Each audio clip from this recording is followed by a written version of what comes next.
కేసీఆర్ గారు ఒక మాట అన్నారు, ఆడబిడ్డ బిందె పట్టుకొని బయటకు వస్తే మనం తలంచుకోవాలి, ఆడబిడ్డ బిందె పట్టుకొని బయటికి రాకుండా ఉండాలంటే ఇంటింటికి నల్లా ఇవ్వాలని చెప్పి ఒక గొప్ప పథకం తీసుకొచ్చారు. ఒక తండ్రి స్థానంలో ఉండి ఆలోచించున్నారు. నా ఇంటి ఆడబిడ్డ బిందె పట్టుకొని బయటకు వస్తే ఎట్లుంటుందో తెలంగాణ ఆడబిడ్డ కూడా బిందె పట్టుకొని బయటికి రావద్దని ఒక ఆలోచనతోని కేసీఆర్ గారు నిధులకు కూడా లెక్క చేయకుండా పెద్ద ఎత్తున డబ్బులు ఖర్చు పెట్టి ఇంటింటికి నల్లా ద్వారా నీళ్ళు ఇచ్చున్నారో లేదో ఒక్కసారి ఆలోచించండి. కేసీఆర్ గారు కిట్ అన్నారు. కేసీఆర్ గారు కిట్ తీసుకురావడానికి కూడా తండ్రి స్థానంలో ఉండి ఆలోచించారు కేసీఆర్ గారు. ఒక్కసారి కేసీఆర్ గారిని ఒక మీటింగ్ లో అడిగాను నేను, అన్న కేసీఆర్ గారు కిట్ ఇచ్చారు, పుట్టే బిడ్డకు అన్ని వస్తువులు ఇచ్చారు, మళ్ళీ వాళ్ళకి 10,000 12,000 ఎందుకు వేసాము, 12,000 13,000 ఎందుకు వేసారు మీరు అకౌంట్ లో అని అడిగాను.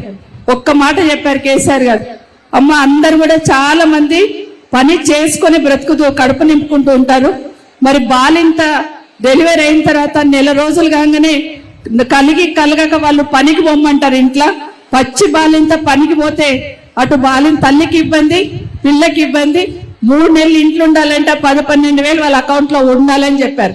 అదే కేసీఆర్ గారి ఆలోచన అని మీకు అందరికి మనవి చేస్తా ఉన్నాను.